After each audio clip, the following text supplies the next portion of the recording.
a toda nuestra querida audiencia. Romeli Marquina, gracias. Olitalie y también Berjuri Pérez, que saluda a Slim. Muy bien, gracias. Tema de un papá, tu maestría personal, tu historia, la fuerza, la honro y gracias a tus padres por tomarlo con amor y te dieron la vida para conocernos. Buen programa. Judith de Pavón. Gracias a todas las personas conectadas a esta hora y en esta oportunidad voy a conversar con Arnaldo Laconelli.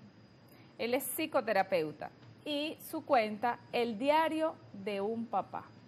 El Diario de un Papá. Bienvenido, Arnaldo. Gracias. Bueno, El Diario de un Papá es una cuenta que nace con la intención de romper un poquito el paradigma de que papá no está capacitado para criar, ¿ok?, desde cero, o que no está capacitado para involucrarse al 100% durante el proceso de crianza. Esa fue la razón principal. Con el tiempo ha venido evolucionando, ¿ok? Y me he dedicado también a aportar un poquito más allá de mi propia experiencia, es a tratar temas que tienen que ver con las relaciones familiares, las parejas, también los sistemas de crianza que van variando generación tras generación, ¿no? Entonces es como una ventanita, mi aporte al mundo para demostrar de que sí podemos existir los papás comprometidos con nuestros hijos y con nuestras familias, en caso de que no tienes que ser un papá soltero como yo, pero de que sí existimos y de que no todo es tan malo del lado masculino en este mundo y que habemos papás que estamos dispuestos a dar la vida por nuestros hijos como lo hace cualquier mamá.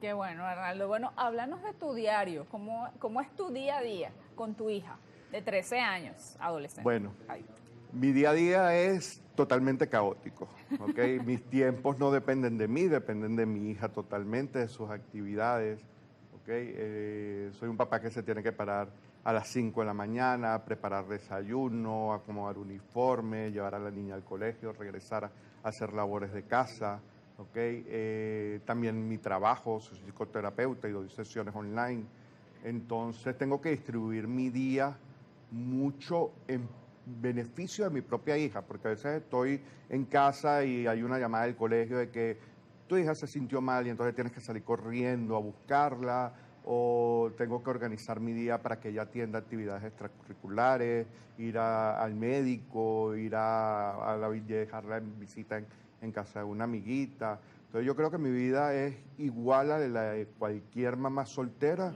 pero desde el punto de vista masculino. Bien, y eso ha sido desde que está chiquitica, o sea, no es que está grande y desde que está chiquita estás con desde ella. Mi hija es una hija deseada, o sea, yo siempre deseé ser papá, me la imaginé tal cual como es y ya creo que me había preparado mucho a este rol que me tocaba tener, ¿no?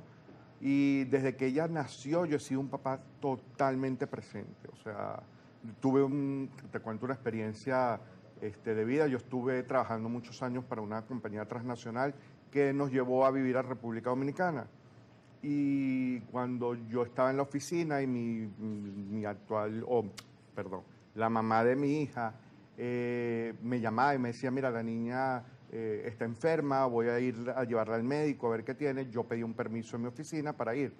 Y mi grupo de trabajo no entendía por qué yo tenía que salir a una clínica a estar con mi hija cuando de eso se encargaba mamá.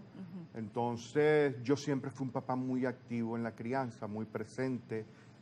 Cuando mi hija ya cumplió 3 añitos de edad, nuestra relación papá-mamá se distanció, nos separamos y bueno, un proceso ya largo de 1 año y medio aproximadamente, donde hubieron conflictos, buscamos ayuda terapéutica, etcétera. Decidimos que ya como pareja no podíamos estar, pero ella tampoco estaba en las capacidades de ser mamá, ni emocionalmente, lamentablemente, ni económicamente. Decidió ella irse de casa y bueno, me quedé yo a cargo de mi hija en ese momento durante 1 año más, viviendo fuera del país, hasta que llegó un momento que la situación me hizo tomar una decisión ya y dije, pues tengo que regresar a mi hogar, tengo que regresar a mis raíces, donde conozco, donde me puedo desenvolver plenamente, y decidí regresar a Venezuela con mi hija.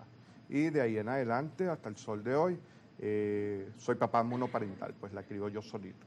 ¿Cómo es la relación con tu hija a diario y cómo es con su mamá? Mira, mi relación con mi hija es muy variante. Son etapas. Cuando estaba chiquitica, yo era su mundo entero.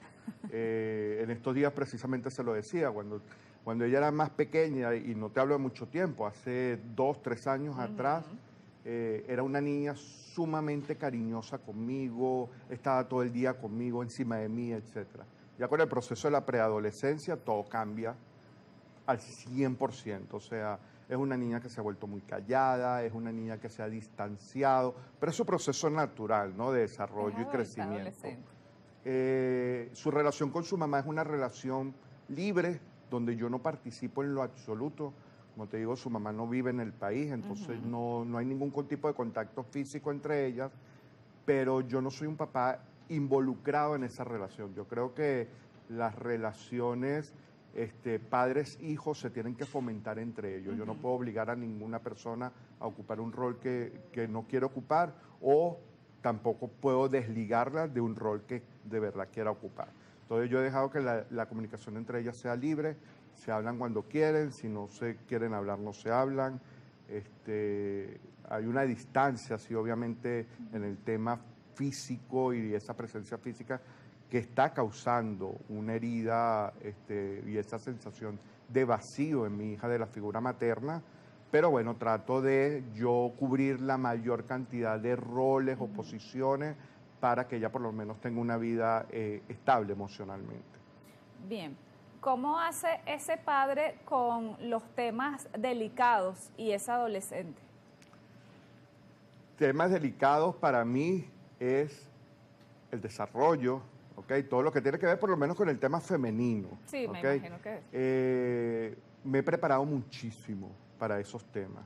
Por lo menos antes de que ella se desarrollara, ya yo me había metido de cabeza en ese tema, consultaba con colegas, mujeres, las mismas mamás del colegio, donde está mi hija, yo me sentaba y le decía, mira, ¿qué pasa? ¿Cómo se hace? ¿Qué debo enseñarle? Etcétera.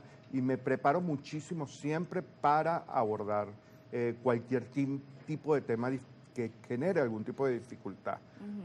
Por supuesto no podemos estar preparados para todo, ¿ok?